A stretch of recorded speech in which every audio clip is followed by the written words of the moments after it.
বিসমিল্লাহ।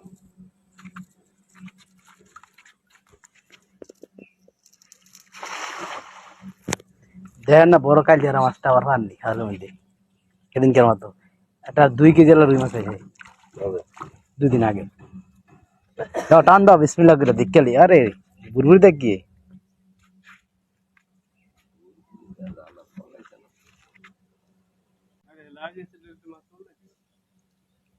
দেখো আবার জিম দিয়ে রয়েছে নি দিয়ে একটা বিসমিল্লাহ আল্লাহ।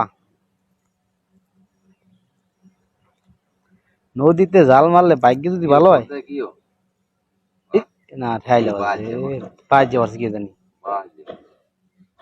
পোষায় পারছেন না কামা নাই কিসমত ভালো হইলে কমন যায়।